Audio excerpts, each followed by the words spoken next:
నమస్తే సార్. మొన్న నేను 4 inch rebonded 4 inch LaTeX bed తీసుకున్నానండి. క్వాలిటీ అది బాగుంది. మొత్తం దానిపైన 4 లేయర్స్ మళ్ళీ బెడ్ షీట్ తో సహా అన్ని ఇచ్చారు. ఆ ఏసీ కంఫర్టర్ అన్ని ఇచ్చారు. అవి కూడా చాలా బాగున్నాయండి. నేను వేరే కంపెనీ మ్యాట్రిసెస్ అవి చూశాను, బయట కూడా చూశాను.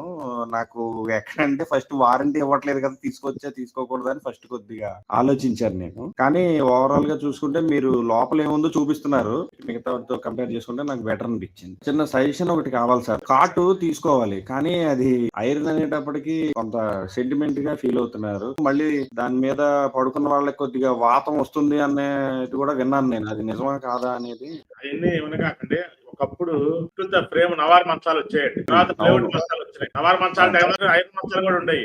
కేక్ మంచాలు వచ్చినా ప్లేవుడ్ మీద కొనుక్కుంటాం మనం. మంచం వచ్చేసరికి చుట్టూతో ఫ్రేమ్ ఐరన్ వచ్చినా మధ్యలో మొత్తం ప్లేవుడ్, బ్యాక్ సైడ్ అంతా క్వశ్చన్ 10% ఐరన్ ఉండేది. ఎక్కడైతే బలం కావాలో అక్కడ ఐరన్ ఉంటది, మిగతా చోట అంతా వుడ్డే ఉంటది. మంచం ₹1,00,000 అయితే దాన్ని పాలిష్ పెట్టించి కూలి చెక్కుడు ఇవన్నీ ఖర్చు పెట్టుకుంటే 1,00,000 అవుతుంది. బయట 40,000 దొరుకుతాయి. అన్ని తక్కువ క్వాలిటీ. మంచానికి అప్పుడు 18 అంగుళాల చెక్కలు వాడేవాళ్ళు, ఇవాళ 4 అంగుళాల చెక్కలు వాడుతున్నారు. 3 చెక్కలతోటి మొత్తం తయారైపోయింది. ఇవాళ 8 చెక్కలు జాయింట్ వేసుకోవాలి. బలవేడ ఉంటదండి. కానీ ప్లేవుడ్, న్యూ వుడ్ అవి తీసుకొచ్చుకుంటే అవి కూడా మంచి ప్లేవుడ్, వాటర్ ప్రూఫ్ ప్లేవుడ్ తోటి మంచం తయారు చేపిస్తే అది కూడా 70,000 అవుతుంది. మా మంచం తీసుకోవడం. ఈ కుషన్ కాట్ లో చుట్టూ ఫ్రేమ్ మాత్రమే ఐరన్ ఫ్రేమ్ వస్తుంది. అది కూడా హెవీ వెయిట్. మంచం 100 ఏళ్ళు ఉన్నా మీకు చెట్టు చెదరదు. బ్లాక్ కలరే ఐరన్. బరుపు కింద కూడా మొత్తం ప్లేవుడ్ ఉంటుంది. ప్లేవుడ్ కింద సపోర్ట్ ఐరన్ ఫ్రేమ్ ఉంటుంది. బలం కోసం మన మంచం మీద 100 సంవత్సరాలు 300 కిలోలు దాని మీద పెట్టినా కూడా చీమంతా కూడా చెడిపోదు మంచం. అందుకని ఈ ఫ్రేమ్ కనపడకుండా క్లాత్లు కూడా ఇస్తాం, కుషన్ క్లాత్ ఇలా కవర్స్ ఇస్తాం. ఇలా కాట్ కవర్స్ బుక్ చేసుకోండి. ఐరన్ ఫ్రేమ్ అనేది కనబడుతుంది. Thank you sir.